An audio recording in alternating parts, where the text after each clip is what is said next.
우리 이 시간 성경 봉독하도록 하겠습니다. 우리 가능하시면 자리에서 일어나 주시면 감사하겠고요. 시편 103편 1절에서 5절까지의 말씀입니다. 시편 103편 1절에서 5절입니다. 제가 한 절, 여러분이 한 절 교독해서 읽고 5절은 함께 읽도록 하겠습니다. 제가 먼저 1절 읽겠습니다. 내 영혼아 여호와를 송축하라. 내 속에 있는 것들아 다 그의 거룩한 이름을 송축하라. 내 영혼아 여호와를 송축하며 그의 모든 은택을 잊지 말지어다.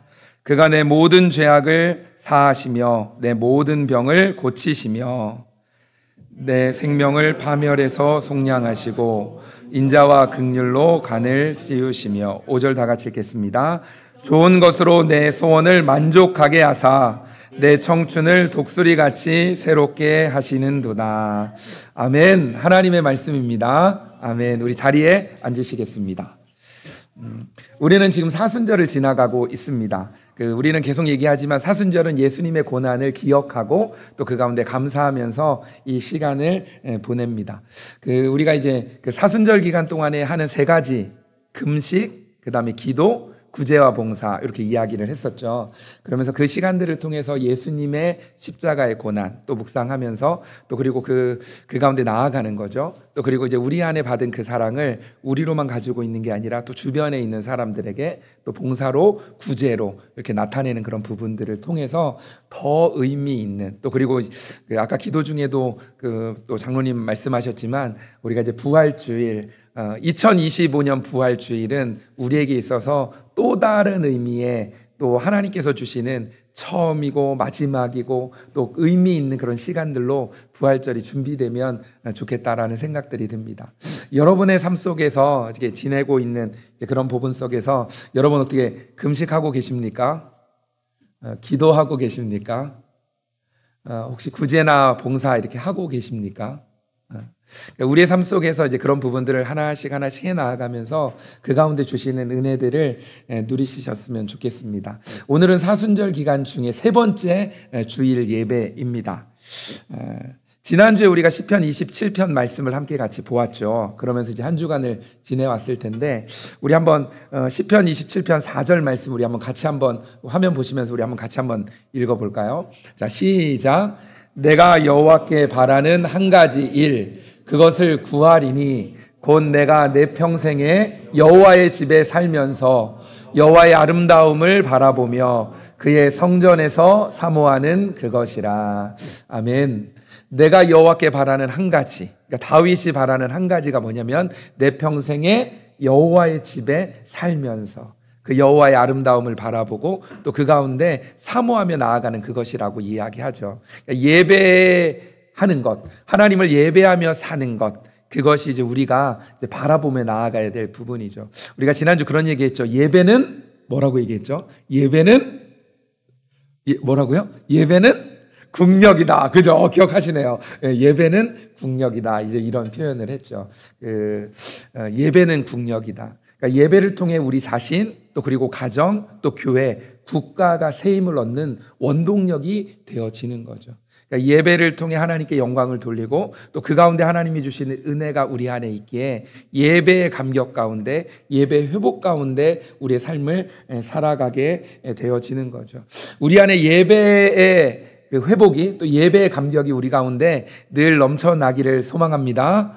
아멘, 아멘, 아멘. 오늘은 시편 103편 말씀을 우리 함께 같이 보았는데 시편 103편은 다윗의 시입니다. 이 시에는 놀랍게도 우리가 잘 읽어가다 보면 우리가 1절에서 22절인데 5절까지 말씀을 읽었는데 한번 이번 한 주 지나면서 한번 말씀을 한번 이렇게 쭉 읽어보시면 좋을 것 같은데 쭉 읽어가다 보면 놀랍게도 말씀을 좀 읽다 보면 자신이 겪고 있는 환경이나 또 어려움이나 탄식에 대한 말이 전혀 없습니다. 오히려 시편 130편은 내 영혼아 여호와를 송축하라 이렇게 시작을 해가지고 말씀이 계속 진행되면서 마지막 22절에도 뭐라고 이야기했냐면 내 영혼아 여호와를 송축하라 하면서 시를 마치게 되어집니다. 그러니까 시작부터 마지막까지 내 여호와를 송축하라. 그러면서 하나님의 긍휼 또 인자하심 그리고 하나님의 은혜를 노래하며 감사하며 찬양하고 있습니다. 특별히 이제 시편 103편 1절에서 2절 말씀에는 하나님에 대해 찬양할 것, 송축할 것들에 대해서 권면합니다. 그리고 3절에서부터 5절까지는 그 찬양을 통해서 나타나는 개인적인 축복에 대한 부분들을 말씀하고 있습니다. 오늘 읽지는 않았지만 6절에서부터 19절에는 그 찬양을 통해서 나타나는 민족적인 축복이 무엇인지에 대해서도 이야기를 합니다. 그리고 20절에서 22절 말씀에는 하나님에 대해 찬양을 하는데 인간에만 국한되는 것이 아니라 이것이 천군과 천사를 통해서도 확대되어지는 그런 부분들에 대해서 말씀하고 있습니다. 모든 피조물은 하나님을 찬양해야 합니다. 하나님의 지음받은 모든 피조물들은 하나님을 찬양해야 합니다. 호흡이 있는 자마다 여호와를 찬양할지어다. 할렐루야. 아멘. 아멘. 호흡이 있는 모든 자, 호흡이 있는 모든 것들은 여호와를 찬양하고 그 하나님의 이름을 높이며 삶을 살아가야 합니다. 그 찬양하며 높일 때 하나님으로부터 오는 은혜가, 또 하나님으로부터 오는 능력이, 하나님으로부터 오는 여러 가지들이 있는 거죠. 그 가운데 그 찬양을 통해 그 가운데 그 기쁨으로 삶을 살아가는 것이죠. 특별히 이번 한 주 또 이제 사순절 세 번째 주간이잖아요. 이번 주도 지나면서 시편 103편을 좀 읽으면서 묵상하면서 지내시면 좋을 것 같아요. 제가 지난주, 지지난주 그 말씀들을 계속 묵상을 하다 보니까 그것을 가지고 선포하면서 읽다 보니까 하나님이 주시는 은혜가 정말로 많더라고요.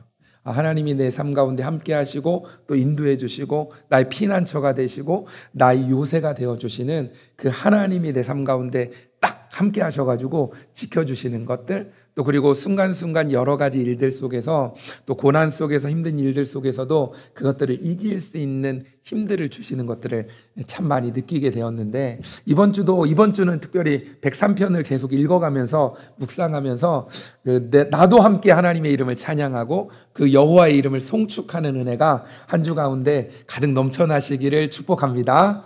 아멘, 아멘.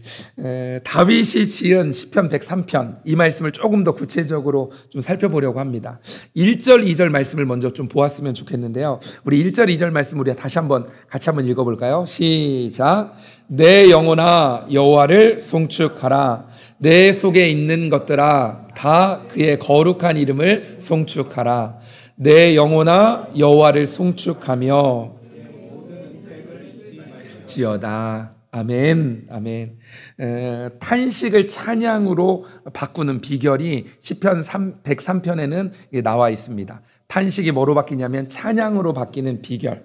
특별히 시선, 그러니까 환경을 바라보던 다윗이 하나님을 바라보면서 그 탄식이 뭐로 바뀌냐면 찬양으로, 송축으로 바뀌게 되어집니다.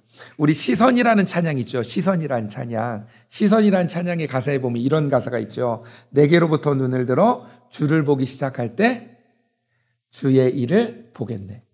내 작은 마음 돌이키사 하늘의 꿈 꾸게 하네. 뭐 할 때요? 주님을 볼 때. 모든 시선을 주님께 드리고 살아계신 하나님을 느낄 때 내 삶은 주의 역사가 되고 하나님이 일하기 시작하네. 마지막 두 줄을 우리가 같이 한번 읽어볼까요? 모든 시선을 주님께 드리고 전능하신 하나님을 느낄 때 세상은 주의 나라가 되고 하나님이 일하기 시작하네. 내게로부터 눈을 들어 주님을 보기 시작하면 그 가운데 주님의 일이 나타나게 되어지는 거죠. 우리 앞에 있는 환경들을 바라보던 내 시선이 하나님을 바라보면 그때 놀라운 일들이 나타나게 됩니다. 내 삶에 주의 역사가 나타나고 하나님이 내 삶 가운데 함께 하셔서 일하는 것들을 우리가 느끼게 되어지는 거죠. 나 혼자 있지 않습니다. 나 혼자 이 땅에서 삶을 살아가는 게 아닙니다. 하나님이 나와 함께 계시고 그 하나님이 주시는 능력 또 함께 하심으로 한 걸음 한 걸음 걸어가는 거죠. 그때 하나님이 우리의 삶 가운데 직접 개입하시고 일하셔서 함께 하셔서 그 가운데 우리와 함께 걸어가시는 거죠. 그 가운데 하나님의 능력들을 우리가 보며 또 경험하게 되어지는 거죠. 그렇게 하려면 여호와 하나님이 내 삶에 베푸신 은혜, 은택을 기억하는 것이 중요합니다. 기억한다는 것은 굉장히 중요합니다. 하나님이 내 삶 가운데 함께 하셨고 인도해 주셨다는 것을 기억하는 겁니다. 다윗은 이 시편을 통해 자기 자신에게 여러 번 명령을 합니다. 내 영혼아 여호와를 뭐 하라고 하죠? 송축하라, 찬양하라, 송축하라라고 이야기를 하죠. 또 그리고 말씀 또 이야기합니다. 내 속에 있는 것들아 다 그의 거룩한 이름을 송축하라 하면서 송축하라, 송축하라 말하고 있습니다. 단지 머리로만 하나님이 이런 분이라고 생각하는 그것에 거치는 것이 아니라 다윗은 자신의 마음을 하나님과 그분이 베푸신 일에 대한 합당한 감정으로 채웁니다. 그것이 기쁨과 감사입니다. 그것들을 채워서 그 하나님 앞에 나아가는 거죠. 그리고 의지를 가지고 하나님께 자신의 전부를 집중시키면서 그분이 하신 일을 기억하는 겁니다. 하나님이 내 삶 가운데 함께 하셨던 그 하나님의 능력들을 기억하면서 그 가운데 합당한 찬양, 송축합니다라고 하면서 하나님의 이름을 높이고 있습니다. 여기 보면 송축이라는 단어가 나오죠. 송축하라, 송축하라 라고 이야기합니다. 이 송축하다라는 이 단어에는 두 가지 의미가 포함되어져 있습니다. 첫 번째는 인정하다라는 의미입니다. 인정하다. 그리고 두 번째는 뭐냐면 감사하다라는 의미가 이 안에 들어 있습니다. 그러니까 하나님을 인정하는 겁니다. 그리고 그 하나님을 인정하기에 그 가운데 감사함으로 나아가는 겁니다. 자, 송축하다에는 두 가지 의미가 있는데 어떤 의미가 있다고요? 첫 번째, 인정하다, 인정하다. 두 번째가 뭐라고요? 감사하다. 하나님을 인정하고 하나님께 감사함으로 송축하며 나아가는 겁니다. 그 하나님의 이름을 찬양하며 나아가는 거죠. 내게 베푸신 은혜, 내게 베풀어 주신 축복들, 내게 허락하신 여러 가지 일들을 생각하면서 기억하면서 하나님의 이름을 높여드리는 것입니다. 그것이 바로 송축하는 것입니다. 시편 103편에는 송축하라라고 명령합니다. 송축하라, 송축하라. 내 영혼아 여호와를 송축하라라고 반복해서 말하고 있습니다. 하나님께서 내 삶 가운데 어떤 일들 가운데 함께 하셨는지 그 은혜를, 그 은택을 기억하라고 하면서 그 가운데 송축하고 있습니다. 시편 103편에 보면 그 송축하라는 명령이 7번이 나옵니다. 7번. 송축하라, 송축하라, 송축하라. 근데 오늘 특별히 이제 시편 103편 3절에서 5절에 보면 다윗은 6가지를 말하면서 송축하라라고 말합니다. 그러니까 내 삶 가운데 송축하는 가운데 내 안에 개인적으로 받은 축복들에 대해서 이야기합니다. 6절부터는 아까 이야기한 것처럼 나라 민족에게 주신 축복에 대한 이야기를 합니다. 오늘은 5절까지 있는 6가지 그 축복에 대해서 함께 같이 이야기를 나누려고 합니다. 자, 첫 번째인데요. 첫 번째 보시면 첫 번째는 우리 같이 한번 읽어볼까요? 첫 번째 시작. 하나님은 다윗의 모든 죄악을 사하셨습니다. 3절에 보면 이렇게 표현합니다. 하나님은 다윗의 모든 죄악을 사하셨다. 사하신 그 하나님 앞에 찬양함으로 나아갑니다.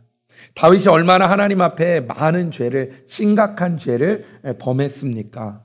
그런데 하나님은 다윗의 모든 죄악을 사하셨다라고 말씀합니다. 한번 여러분의 삶도 한번 되돌아보시면 좋겠습니다. 여러분의 삶을 되돌아보면 여러분 안에 하나님 앞에 지었던 죄가 있으십니까? 없으십니까?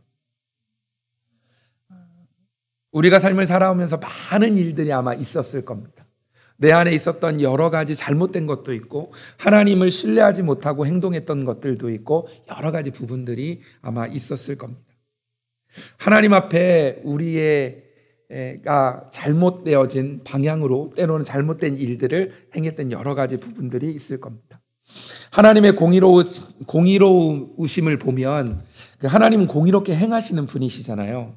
그렇기 때문에 죄가 있는 그대로 만약에 심판하신다면 아마 우리는 여기에 살아남아 있을 사람이 아무도 없었을 겁니다. 아마 우리가 죄를 지을 때마다 하나님이 심판하시고 막 했으면 아마 지금 이 시간에 예배 자리에 있지 못할 수 있을 겁니다. 그런데 그 공의로우신 하나님이 또 뭐냐면 은혜를 베푸셔서 우리의 죄를 용서해 주신 거죠. 하나님이 우리의 많은 죄를 사해 주셨고 또 모래보다 많은 그 그 어마어마한 죄임에도 불구하고 그 가운데 하나님이 은혜를 베푸시고 은택을 베풀어 주신 것이죠. 이것을 우리는 죄사함의 은혜라고 표현합니다. 그러니까 죄사함의 은혜, 죄 용서함을 받은 은혜를 우리도 마찬가지로 받았죠. 죄사함을 받는 것이 가장 큰 축복입니다. 어떤 부분보다 더 큰 축복이 바로 뭐냐면 죄사함의 축복입니다. 죄사함이 오늘 말씀을 이제 두 번째 보면 병고침에 대한 이야기가 나오는데 첫 번째 무슨 얘기가 나오냐면 죄사함에 대한 축복을 먼저 이야기합니다. 그러니까 병고침보다 더 중요한 게 죄사함의 축복입니다. 죄사함이 없이는 구원받을 수도 없고 천국에 갈 수도 없습니다. 죄사함 받았기에 우리가 구원을 받을 수 있고 천국에도 갈 수 있습니다. 그리고 천국에 가서 하나님과 함께 행복하게 영원히 살 수 있는 축복이 우리 안에 주어져 있습니다. 그래서 죄 용서함을 받는 건 굉장히 중요한 부분입니다. 근데 다윗이 자신의 축복을 뭐부터 얘기하냐면 나는 모든 죄를 용서함 받았다라고 고백하고 있습니다. 근데 여러분 그거 아십니까? 다윗이 내 모든 죄를 용서함 받았다라고 하지만 신약의 말씀을 쭉 읽어가다 보면 죄 용서에 대한 이야기도 나오지만 우리가 그런 이야기 했던 거 기억나십니까? 우리가 죄 용서함, 예수 그리스도의 십자가를 믿음으로 우리가 죄 용서함을 받았을 뿐만 아니라 그 예수님이 우리와 동행하심으로 인해 우리에겐 죄를 이길 수 있는 능력 또한 받았다. 기억나십니까? 우리는 죄 용서함 받은 게 아니라 우리는 예수님이 우리와 동행하심으로 그 예수님으로 인해 죄를 이길 수 있는 능력까지 받았습니다. 예수 그리스도와 동행하는 건 굉장히 큰 축복입니다. 그러니까 우리에게는 그런 축복까지 있는 거죠. 예수님이 우리와 동행하시고 우리의 삶 가운데 함께 하셔서 죄를 이기게까지 하시는 거죠. 나 혼자 살면 예수님이 없이 살면 죄를 이길 수 없습니다. 하지만 예수님과 동행하면 우리는 죄를 이길 수 있는 능력으로 삶을 살아갈 수 있게 되어지는 거죠. 자, 두 번째 한번 읽어볼까요? 두 번째도 시작. 하나님은 다윗의 모든 병을 고치셨습니다. 모든 병을 고치셨습니다. 다윗은 수많은 세월 질병에서 자신을 건지신 하나님의 은혜, 은택을 기억했습니다. 그러니까 기억하면서 하나님 앞에 내가 이런 축복을 받았습니다 하면서 나아가는 거죠. 여러분이 지나온 삶을 이렇게 되돌아보면 여러분도 많은 병들에 걸리지 않으셨습니까? 여러 가지 병들, 아픔들 이런 일들이 있지 않았습니까? 그리고 그 아픔도 있었고 그 병들도 있었는데 그 아픔과 병들이 이렇게 나은 것들을 경험하지 않으셨습니까? 그러니까 우리도 잘 되돌아보면 내가 뭐 때문에 아팠고 또 뭐 때문에 아팠고 여러 가지 부분들에 대한 아팠던 경험들이 있었을 겁니다. 근데 하나님께서 또 함께 해주시고 또 치유해 주시고 또 은혜 가운데 함께 하셔서 어쩌면 이 자리에 우리가 함께 모여서 예배 드릴 수도 있는 거죠. 수많은 바이러스와 세균이 득실되는 이 세상에서 건강을 지키는 것 그 자체가 사실은 기적이라고 말할 수 있습니다. 그것이 바로 은혜인 것이죠. 병에서 고침을 받는 건 역시 하나님의 은혜임을 우리가 기억해야 합니다. 고침받지 못한 병보다 고침받은 병이 훨씬 더 많지 않습니까? 우리가 고침받지 못한 병보다 고침받은 병들이 더 많다면 그 고침받은 병들로 인해 하나님께 감사할 수 있어야 합니다. 그리고 지금 내가 앓고 있는 병들이 있다면 이것도 하나님께 맡겨드리면서 하나님이 치유하시고 또 그 다음 스텝을 밟아가실 하나님을 신뢰함으로 맡겨드리는 은혜가 우리에게 있었으면 좋겠습니다. 하나님이 치유하시는 분이십니다. 그리고 하나님의 때가 되면 하나님이 원하시는 그 때가 되면 반드시 하나님이 일들을 이루실 겁니다. 우리 안에 치유의 경험이 있었고 또 앞으로의 삶을 살아가는 가운데도 그 치유의 경험이 우리에게 주어질 겁니다. 지금 다윗은 내 병을 모든 병을 고치셨다라고 말하면서 하나님께 그 축복을 말하는 겁니다. 그리고 세 번째 세 번째도 우리 같이 한번 읽어봤으면 좋겠는데요. 세 번째 시작. 하나님은 다윗을 생명의 파멸에서 속량하셨습니다. 여기 보면 생명의 파멸이라는 표현이 나옵니다. 파멸에서 어떻게 했냐면 속량은 뭐냐면 구했다, 구원했다라는 이야기입니다. 그 파멸은 뭐냐면 덫이나 함정이라고 표현할 수도 있습니다. 그 가운데 하나님께서 속량하시고 구원하시고 구하셨다라고 이야기합니다. 다윗은 지난 삶 속에서 여러 번 하나님의 구원, 하나님의 건지심을 경험했습니다. 죽음의 위기, 사망의 음침한 골짜기 가운데서도 하나님이 극적으로 그를 구출해 주는 것들을 누리며 또 경험해 왔던 삶을 살았습니다. 여러분은 어떻습니까? 여러분의 삶 가운데서도 어려운 상황 가운데, 때로는 죽음의 위기 가운데 하나님이 건지시지 않으셨습니까? 여러분을 구원하지 않으셨습니까? 살다 보면 많은 위기의 순간들을 경험하게 되어집니다. 마귀는 우리의 영적 생명을 노리고 많은 함정들을 파놓기도 합니다. 우리의 생명, 또 영적인 생명을 위협을 주려고 하는 부분들이 많죠.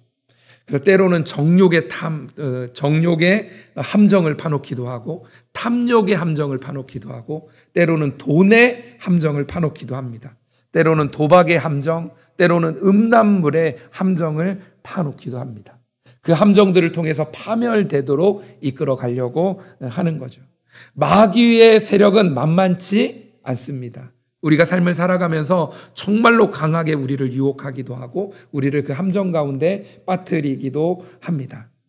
그런데 우리가 그 함정 가운데 나올 수 있다라는 얘기를 하는 거예요. 나올 수 있다. 단지 이건 내 능력만으로 될 수 있는 게 아니라 하나님이 우리를 붙잡아 주셔서 우리를 건지셔서 나올 수 있다. 우리를 구원해 주신다라는 이야기입니다. 하나님께서 인자와 긍휼로 우리 삶 가운데 함께 하셔서 그 가운데 건지시고 우리를 붙잡아 주시는 거죠. 우리가 해야 될 일은 뭐냐면 그 하나님을 붙잡는 겁니다. 그 하나님을 의지하는 겁니다. 그 하나님께 나아가는 겁니다. 그 하나님께 도움을 요청하고 기도하는 겁니다. 그러면 그 하나님의 손이 함께 하셔서 그 가운데 인도하시고 또 그 가운데 건지시는 역사를 우리가 맛보게 되어지는 거죠. 자, 네 번째는 하나님은 다윗에게 인자와 긍휼로 간을 씌우셨습니다. 인자와 긍휼로 간을 씌우셨다라고 말씀하고 있습니다. 다윗은 하나님께서 자신에게 인자와 긍휼, 이걸 뭐라고 하냐면 아까 머리에 씌운 아름다운 간처럼 묘사하고 찬양했습니다. 목동이었던 다윗에게 완간을 씌워주신 은혜, 평화로운 나라를 주신 은혜, 또 하나님을 예배하시기에 하신 은혜, 다윗에게 있어서 여러 가지 생각해 보면 하나님이 주신 은혜가 참으로 많습니다. 근데 우리의 삶도 마찬가지로 되돌아보면 다윗만 아니라 우리의 삶 가운데도 은혜로 함께 해주신 것들을 많이 생각해 볼 수 있습니다. 그 복음가사 가사 중에 이런 가사 있죠. 지나온 모든 세월들 돌아보아도 그 어느 것 하나 주의 손길 안 미친 것 하나 없네. 오 신실하신 주. 신실하신 하나님이 우리의 삶 가운데 함께 하셔서 모든 것 가운데 하나님의 손이 함께 하셨음을 찬양하는 그런 고백들이 있습니다. 하나님은 우리를 구원하실 뿐만 아니라 인자와 긍휼로 관을 씌워 주신다는 겁니다. 시편 40편 1절 2절 말씀에 보면 이렇게 말씀합니다.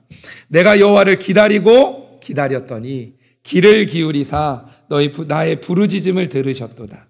나를 기가 막힐 웅덩이와 수렁에서 끌어올리시고 내 발을 반석 위에 두사 내 걸음을 견고하게 하셨도다.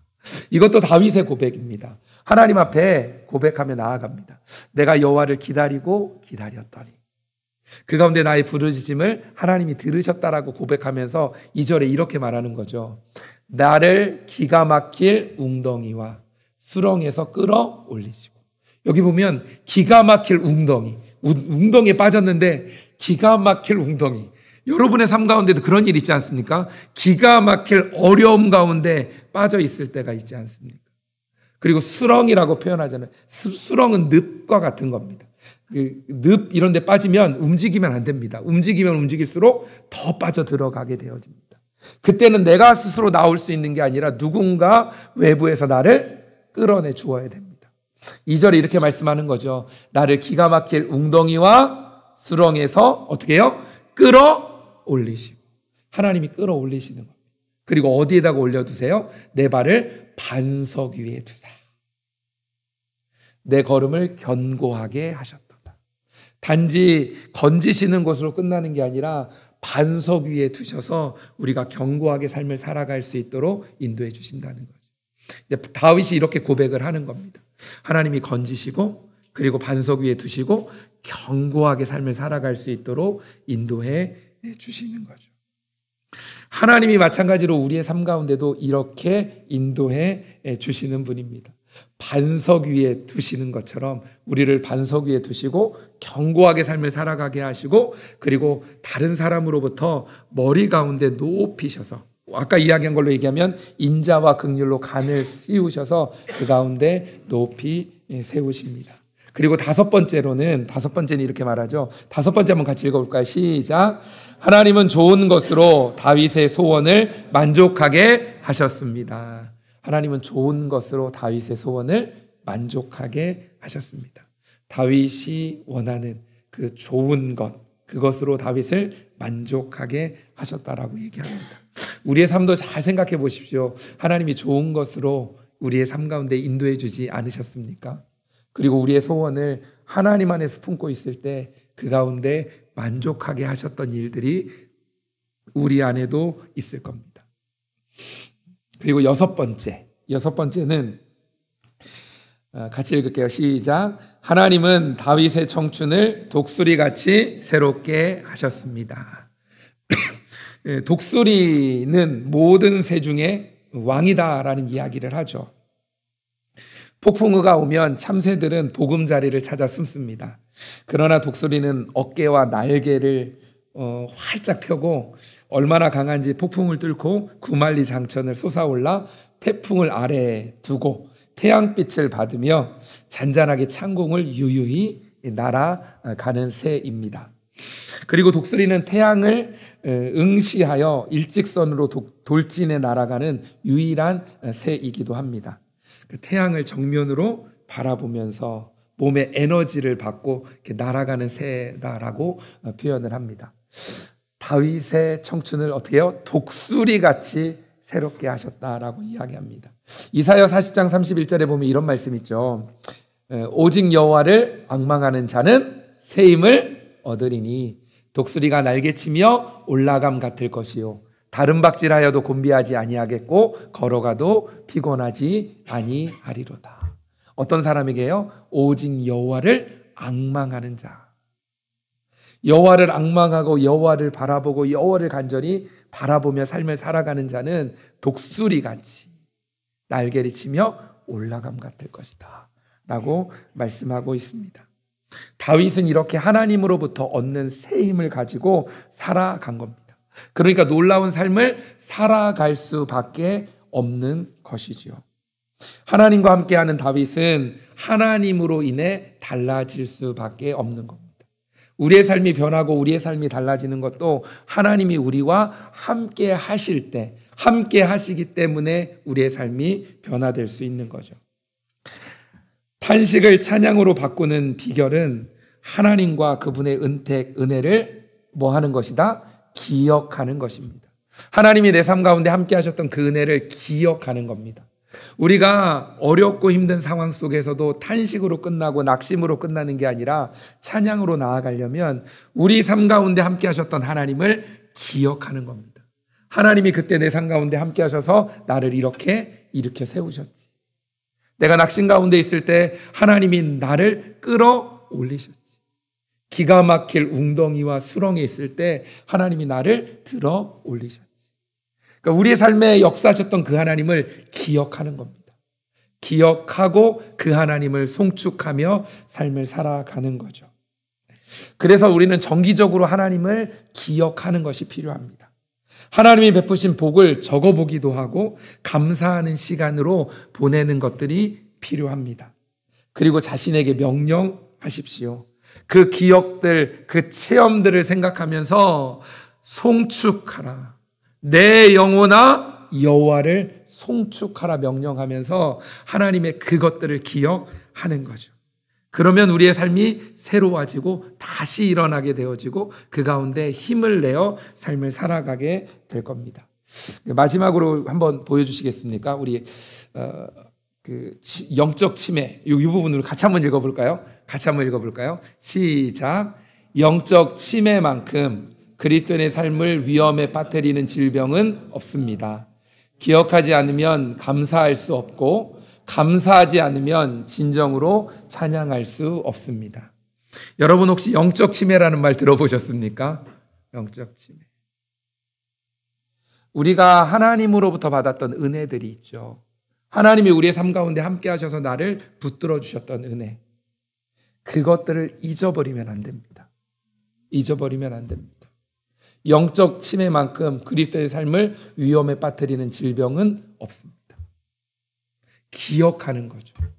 기억하지 않으면 감사할 수 없습니다. 분명히 그때 너무 감사했는데, 분명히 그때 너무나 좋았는데, 그리고 하나님 앞에 그 힘들고 어려운 상황에서 일어나게 하신 그 하나님을 감격적으로 느꼈던 그 순간이 있지 않습니까? 그것들을 기억하는 겁니다. 감사하지 않으면 진정으로 그 하나님의 이름을 송축하고 찬양할 수 없습니다. 사랑하는 열린교회 성도 여러분, 하나님의 이름을 기억하며 하나님의 능력을 기억하며 하나님이 우리의 삶 가운데 함께 하신 것들을 기억하며 나아가는 우리의 삶이 되시길 주님의 이름으로 축복합니다. 아멘. 제가 잠시 기도하겠습니다.